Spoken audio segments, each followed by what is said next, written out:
नमस्कार दोस्तों, कहानी क्राइम चैनल पर आपका स्वागत है। दोस्तों, आज की हमारी क्राइम की जो पहली कहानी है वो है चिकमंगलुरु, कर्नाटका से। तो चलिए दोस्तों, शुरू करते हैं क्राइम की इस सच्ची कहानी को।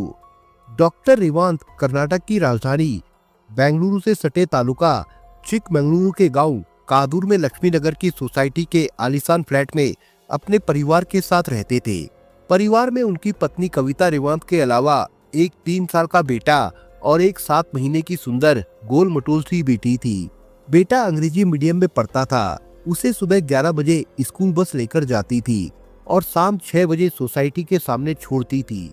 डॉक्टर रेवांत का इसी इलाके के कादरू में अपना खुद का डेंटल क्लिनिक था, जहां वो प्रैक्टिस करते थे।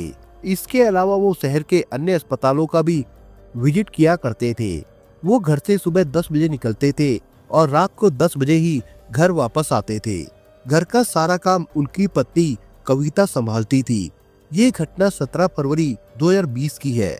डॉक्टर रेवांत अपने 2-3 रिश्तेदारों के साथ जिस समय कादरू पुलिस थाने पहुंचे थे, उस समय थाने के परिसर में शांति छाई थी। समय यही कोई 5 बजे का था। थाना प्रभारी डॉक्टर रेवांत और उनके साथ आए लोगों के उदास और परेशान चेहरों को देखकर समझ गए थे कि मामला गंभीर है। उन्होंने डॉक्टर रेवांत और उनके साथ आए लोगों को बैठने का इशारा किया और कहा, कहिए क्या बात है, कैसे आना हुआ। थाना प्रभारी के इस सवाल पर डॉक्टर रेवांत की आंखों में पानी भर आया था, जिसे साफ करते हुए उन्होंने कहा, सर मेरी तो दुनिया ही लुट गई, मैं बर्बाद हो गया। मेरे घर में चोरी और पत्नी की हत्या हो गई है। कब, कैसे? थाना प्रभारी ने चौंक कर पूछा। थाना प्रभारी के पूछने पर डॉक्टर रेवांत ने बताया, मालूम नहीं सर, कैसे हुआ, कब हुआ। पत्नी के बीमार होने की वजह से वो लगभग 4 बजे जब अपने फ्लैट पर लौटकर आए तो कई बार कॉल बेल बजाई। इसके बाद भी फ्लैट में से कोई आवाज नहीं आई और ना ही कोई प्रतिक्रिया हुई। तो उन्होंने दरवाजा थपथपाते हुए पत्नी को आवाज दी, लेकिन अंदर ना तो कोई हरकत हुई और ना दरवाजा खुला। ये देखकर वो बुरी तरह से घबरा गए और जोर जोर से आवाज देने के साथ दरवाजा पीटने लगे। इस तरह की तेज आवाजें जब डॉक्टर रेवांत के पड़ोसियों ने सुनी तो वे सब भी उनकी मदद के लिए आ गए, लेकिन उनकी मदद का कोई नतीजा नहीं निकला। तब उन्होंने आपस में विचार करके ताला खोलने वाले को बुलाया। ताला खुलने के बाद वो सभी फ्लैट के अंदर घुसे तो सामने का जो मंजर नजर आया उसे देखकर उनके होश उड़ गए। बेडरूम के बेड पर उनकी पत्नी कविता शांत अवस्था में पड़ी थी। फ्लैट का सारा सामान फैला हुआ था। इसके अलावा अलमारी भी खुली पड़ी थी। बेटी झूले में पड़ी सो रही थी और बेटा स्कूल गया हुआ था। डॉक्टर होने के नाते रेवांत ने जब पत्नी की नब्ज टटोली तो उनकी चीख निकल गई, जिससे बच्ची चौंक कर रोने लगी। वो अपना सिर पकड़कर बैठ गए। पड़ोसियों ने उन्हें धीरज और सांत्वना देकर बच्ची को संभाला। कादरू थाना प्रभारी ने डॉक्टर रेवांत की बातों को ध्यान से सुना और मामले की गंभीरता को देखते हुए अपनी पुलिस टीम के साथ तत्काल घटना स्थल के लिए रवाना हो गए। रास्ते में उन्होंने मोबाइल द्वारा मामले की जानकारी पुलिस कंट्रोल रूम के साथ अपने वरिष्ठ अधिकारियों को भी दे दी। पुलिस टीम जब तक थाने और घटना स्थल के बीच की दूरी तय करती, तब तक घटना की ये खबर पूरी सोसाइटी के साथ साथ पूरे इलाके में फैल चुकी थी, जिसकी वजह से डॉक्टर के फ्लैट और बिल्डिंग के नीचे अच्छी खासी भीड़ जमा हो गई थी। फ्लैट के सामने आई पुलिस टीम को देखकर लोग फ्लैट के बाहर आ गए। फ्लैट के अंदर जब पुलिस टीम ने देखा तो डॉक्टर रेवांत और उनके नाते रिश्तेदारों ने पूरा वाकया बताया। पहली नजर में पुलिस टीम को भी मामला चोरी और हत्या का लगा था। घटना स्थल का मुआयना कर थाना प्रभारी और उनकी टीम अभी पड़ोसियों से पूछताछ कर ही रही थी कि मामले की खबर पाकर SP Harish Pandey crime team और फॉरेंसिक ब्यूरो के अधिकारियों के साथ मौके पर पहुंच गए। फॉरेंसिक और क्राइम टीम ने घटना स्थल से सबूत जुटाए। इसके बाद एसपी हरीश पांडे ने घटना स्थल का बारीकी से मुआयना किया। मामला चूंकि हाई प्रोफाइल सोसाइटी और एक जाने माने डॉक्टर के परिवार से जुड़ा था, इसलिए एसपी ने थाना प्रभारी को आवश्यक निर्देश दिए। इसके बाद थाना प्रभारी ने घटना स्थल की सारी औपचारिकताएं पूरी करने के बाद कविता का शव पोस्टमार्टम के लिए भिजवा दिया। थाने लौटकर डॉक्टर रेवांत की तरफ से रिपोर्ट दर्ज कर ली। अब उन्हें मामले की गुत्थी सुलझानी थी। थाना प्रभारी ने अपने सहायकों के साथ मामले की जांच की रूपरेखा तैयार कर जब उस पर गंभीरता से विचार किया तो मामला वैसा नहीं था जैसा कि डॉक्टर रेवांत ने बताया था। जिस प्रकार से चोरी और हत्या की वारदात हुई थी वो थाना प्रभारी के गले से नीचे नहीं उतर रही थी। उन्हें दाल में कुछ काला नजर आ रहा था। डॉक्टर रेवांत ने अपनी शिकायत में 112 ग्राम सोने की लूट का जिक्र किया था, जिसकी कीमत लगभग 4.5 लाख रुपए थी। उनकी पत्नी सोने की कुछ ज्वेलरी पहने हुई थी और कुछ अलमारी में रखी थी। कविता के शरीर पर किसी प्रकार के जख्म और खरोच के निशान नहीं थे। मामला काफी जटिल और पेचीदा था। पुलिस ने कई एंगल से केस की जांच शुरू की। जांच में शक्की सुई डॉक्टर रेवांत पर ही आकर ठहर गई थी। टीम की जांच पड़ताल में डॉक्टर रेवांत पुलिस के रडार पर आ गया था, लेकिन कोई ठोस सबूत न होने की वजह से पुलिस ने जल्दबाजी में उनके खिलाफ कोई कार्रवाई नहीं की।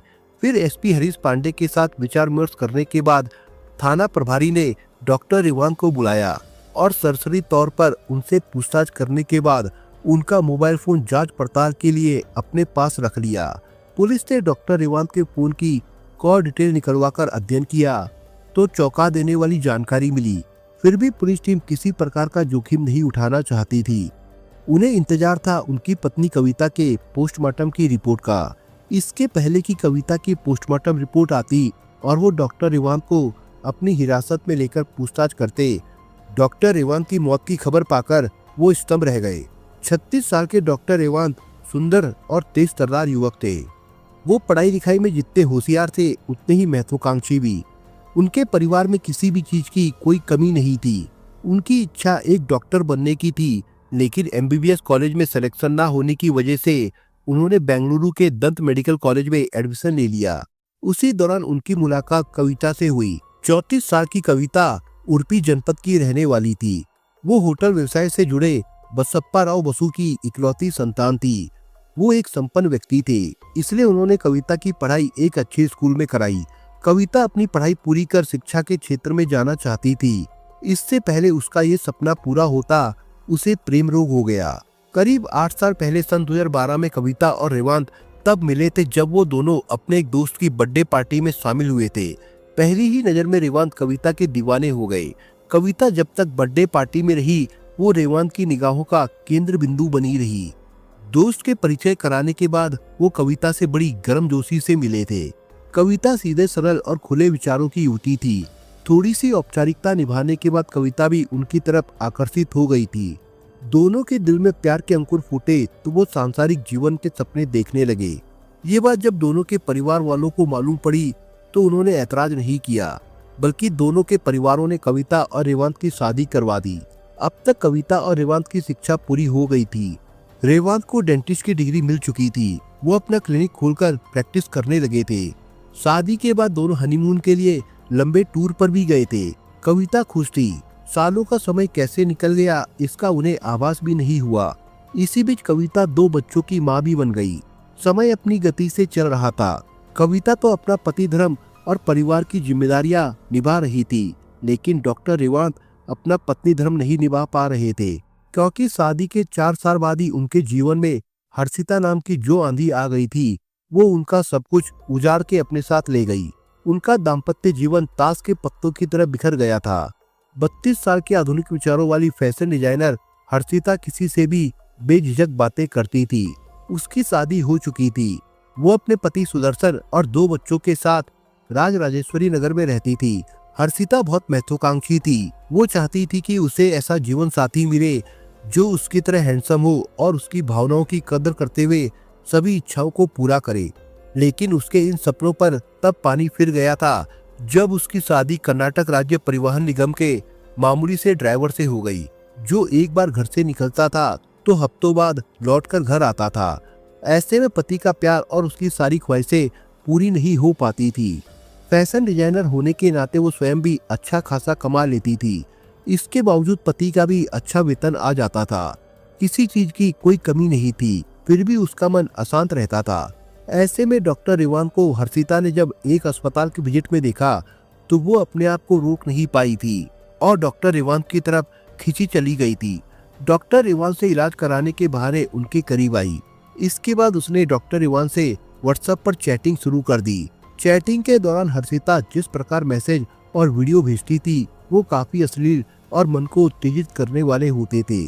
फिर इलाज के बहाने वो उन्हें घर बुलाने लगी थी। आखिरकार डॉक्टर रेवांत एक इंसान थे वो भी हर्षिता की तरफ आकर्षित हो गए थे, जिसके कारण उनके बीच गहरे संबंध बन गए। उन संबंधों के चलते डॉक्टर रेवांत अपने घर की उपेक्षा करने लगे थे। उनके घर आने जाने का समय और बदले व्यवहार को देखकर उनकी पत्नी कविता परेशान और दुखी रहने लगी थी। वो जब इस विषय पर पति से बात करना चाहती तो वो उसे झिड़क दिया करते थे। कविता ये सोचकर खामोश हो जाती थी कि शायद उनकी जिम्मेदारी बढ़ गई है, इसलिए वो चिड़चिड़े हो गए हैं। लेकिन कविता की ये गलतफहमी तब दूर हो गई जब अचानक ही डॉक्टर रेवांत का मोबाइल फोन उसके हाथ में आ गया। मोबाइल के मैसेज और वीडियो ने डॉक्टर रेवांत और हर्षिता के सारे राज खोल दिए। कविता ने कभी सपने में भी नहीं सोचा था कि उसका पति उसके साथ इतना बड़ा विश्वासघात करेगा। इस पर आए दिन कविता आपत्ति करती तो दोनों में हाथापाई तक हो जाती। रेवांत कविता पर तलाक देने का दबाव बनाते थे।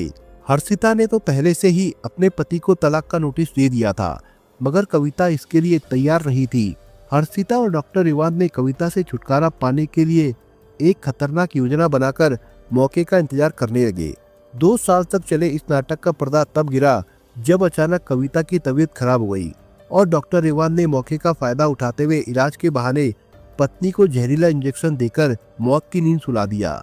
इसके बाद रेवांत ने पुलिस को गुमराह करने के लिए अलमारी का सारा सामान निकालकर पूरे फ्लैट में बिखेर दिया। इसके बाद अलमारी के अंदर रखी सारी ज्वेलरी निकाली। कविता जो ज्वेलरी पहने हुई थी वो सारी उतार ली। फिर सारी ज्वेलरी कुरियर के द्वारा हर्षिता को भेज दी। इसके बाद रेवांत ने थाने में झूठी शिकायत दर्ज करवा दी। लेकिन जब पुलिस की तफ्तीश तेजी से बढ़ी तो डॉक्टर रेवांत अपनी गिरफ्तारी से घबरा गया था और पत्नी की हत्या के 5 दिनों बाद 22 फरवरी 2020 को उसने भी इस दुनिया को अलविदा कह दिया।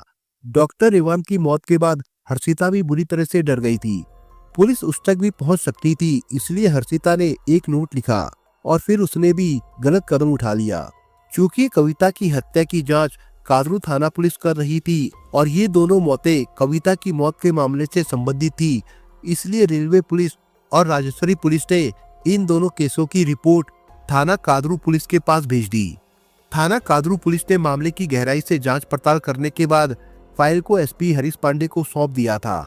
डॉक्टर रेवांत के दोनों बच्चे उनकी नाना नानी को सौंप दिए गए थे। दोस्तों, आज की हमारी जो दूसरी क्राइम की कहानी है वो है रामपुर उत्तर प्रदेश से।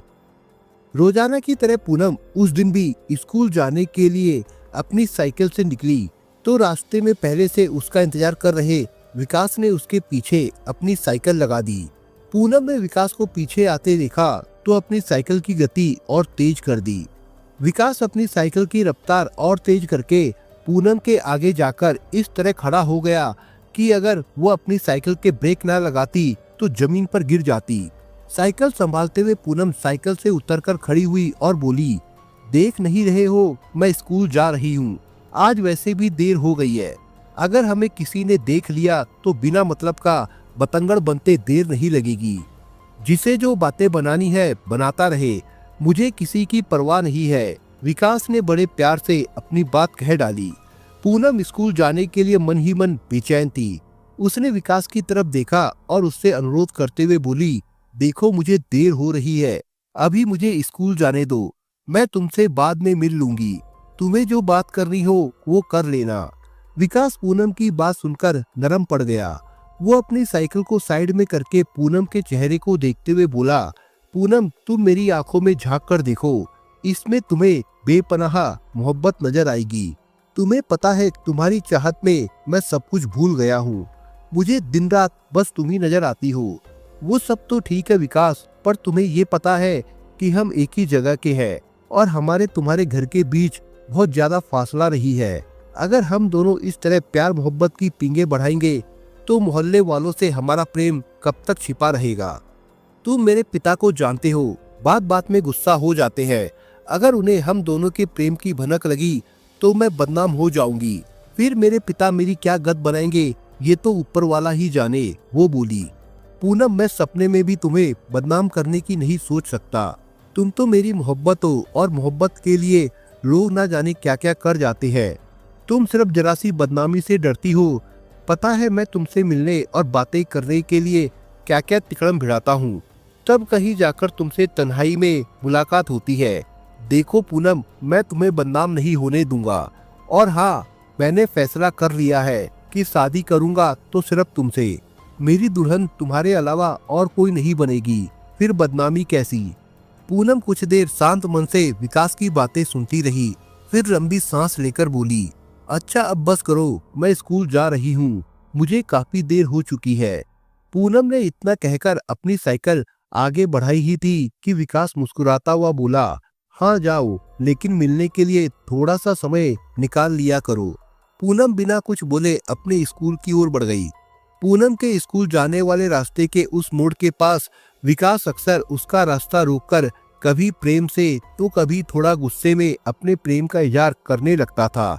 पश्चिमी उत्तर प्रदेश के जिला रामपुर थाना स्वार की चौकी मसवासी के अंतर्गत एक मोहल्ला है भूबरा।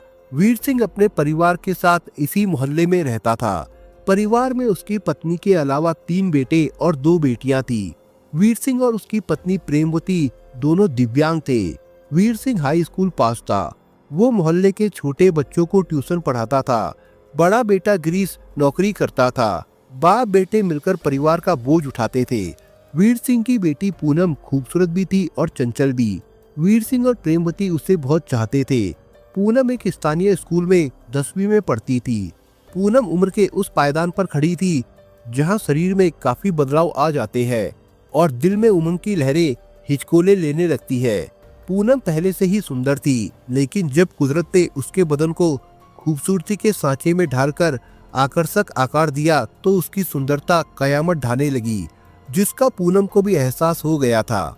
लेकिन लोगों की चुपती नजरों से बचने के लिए उसे तरह तरह के जतन करने पड़ते थे। वो लोगों की दृष्टि को अच्छी तरह पहचानती थी, लेकिन विकास उन सबसे अलग था। उसकी आंखों में पूनम के लिए अलग तरह की चाहत दिखती थी। विकास भी देखने में स्मार्ट था। विकास मौर्य भी भूबरा मोहल्ले में ही रहता था। पूनम के घर से उसके घर की दूरी महज 250 मीटर थी। विकास के पिता नरपाल मौर्य खेती किसानी का काम करते थे। घर में पिता के अलावा उसकी माँ जगदेवी, एक बड़ा भाई और 3 बहनें थी। वीर सिंह और नरपाल मौर्य के परिवारों का एक दूसरे के घर पर आना जाना था। इसी आने जाने में जब विकास की नजर जवान होती पूनम पर पड़ी तो वो बरबस उसकी ओर खिंचा चला गया और उसे मन ही मन चाहने लगा। लेकिन पूनम के घर वालों की वजह से उसे अकेले में पूनम से बात करने का मौका नहीं मिल पाता था।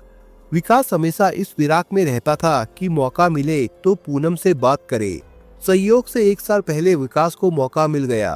पूनम के घर वाले किसी शादी में गए हुए थे। पूनम घर पर अकेली थी। ये पता चलते ही विकास बहाने से वीर सिंह के घर पर पहुंच गया और दरवाजे पर दस्तक दी। पूनम उस समय पढ़ रही थी। दस्तक सुनकर उसने दरवाजा खोला तो सामने विकास खड़ा था। विकास को देखकर वो बोली, सब लोग शादी में गए हैं, घर में कोई नहीं है। विकास ने पूनम की बात खत्म होते ही कहा, देखो पूनम, आज मैं सिर्फ तुमसे ही मिलने आया हूँ। चाचा से मिलना होता तो कभी भी मिल लेता। ठीक है, अंदर आ जाओ और बताओ मुझसे क्यों मिलना है। पूनम के कहने पर विकास अंदर आ गया। विकास के अंदर आते ही पूनम फिर से बोली, हाँ विकास बोलो, क्या कहना चाहते हो। विकास एकटक पूनम की ओर देखते हुए बोला, दरअसल मैं बहुत दिनों से तुमसे एकांत में मिलना चाह रहा था। मैं तुम्हें दिल से चाहने लगा हूँ। मुझे तुमसे प्यार हो गया है। दिल नहीं माना तो तुमसे मिलने चला आया। विकास आगे कुछ कहता और बोलता, इससे पहले ही पूनम के होठों पर हंसी आ गई। वो मुस्कुराते हुए बोली, आते जाते तुम मुझे जिस तरह से देखते थे उसी से मुझे आभास हो गया था कि जरूर तुम्हारे दिल में मेरे लिए कोई चाहत है। इसका मतलब तुम भी मुझे पसंद करती हो। तुम्हारी इन बातों से विश्वास हो गया कि हम दोनों के दिल में एक दूसरे के प्रति प्यार है। विकास कुछ और बोल पाता तभी पूनम बोल पड़ी, मम्मी पापा के आने का समय हो गया है, इसलिए तुम अभी यहाँ से चले जाओ। मुझे मौका मिला तो मैं फिर बात कर लूंगी। पूनम के इतना कहने के बाद भी विकास वहीं पर खड़ा रहा और पूनम की खूबसूरती के कसीदे पढ़ता रहा।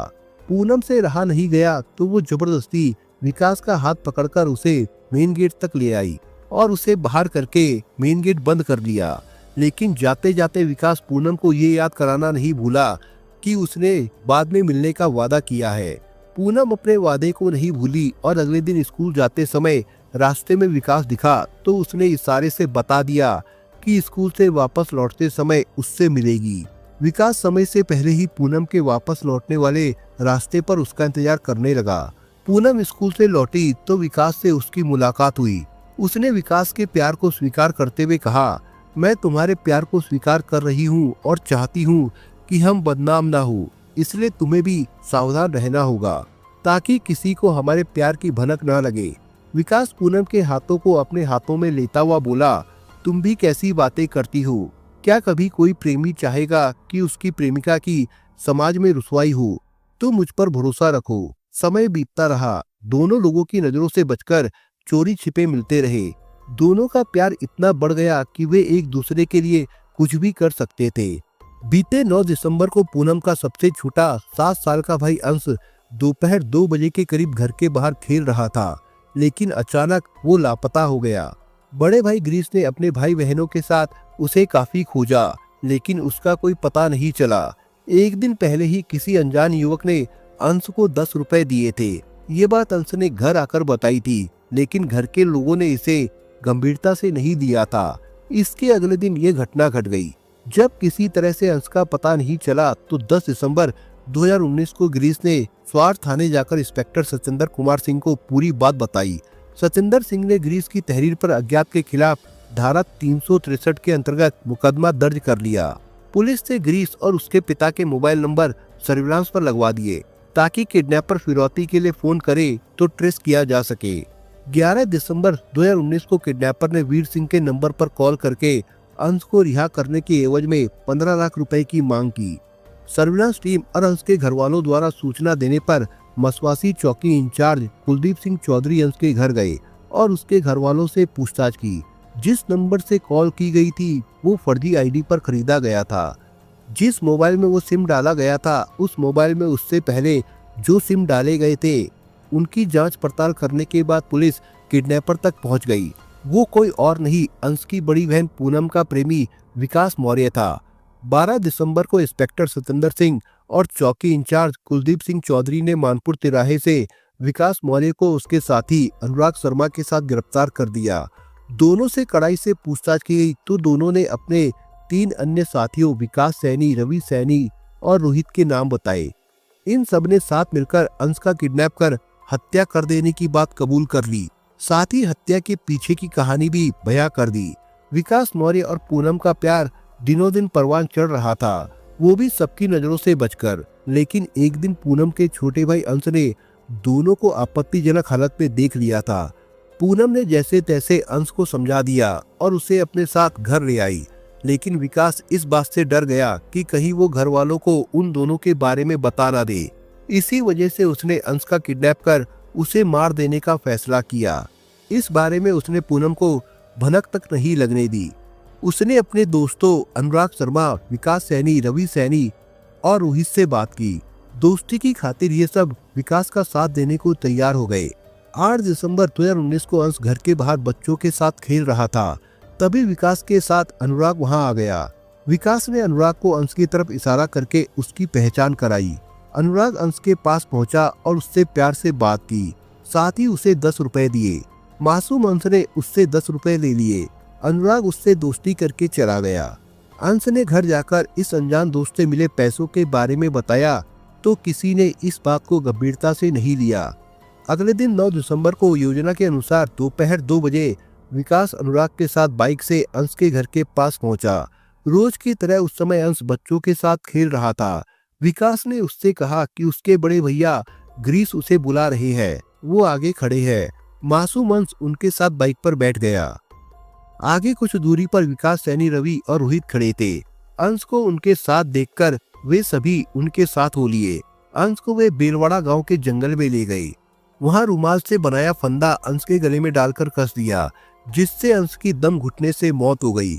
इसके बाद अंश के शव को एक प्लास्टिक की बोरी में डालकर रेत में दबा दिया। इसके बाद 11 दिसंबर को विकास ने केस की दिशा मोड़ने के लिए फर्जी सिम से अंश के पिता को कॉल करके 15 लाख रुपए की फिरौती मांगी।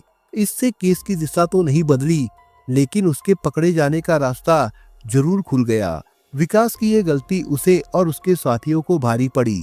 12 दिसंबर को ही विकास मौर्य और अनुराग शर्मा की निशानदेही पर इंस्पेक्टर सचिंदर सिंह और चौकी इंचार्ज कुलदीप सिंह चौधरी ने एसडीएम राकेश कुमार गुप्ता की मौजूदगी में रेत में दबा अंश का शव बरामद कर लिया। इसके बाद मुकदमे में दर्ज धारा 363 को धारा 364, 302, 201 और 34 में तरमीम कर दिया गया। पुलिस ने 14 दिसंबर 2019 को मुंशीगंज तिराहे से विकास सैनी और रवि सैनी को भी गिरफ्तार कर दिया। आवश्यक कानूनी लिखापढ़ी करने के बाद चारों अभियुक्तों को न्यायालय में पेश किया गया, जहां से सबको जेल भेज दिया गया था। दोस्तों, इस कहानी के बारे में आपके विचार क्या है, हमें कमेंट बॉक्स में जरूर बताएं।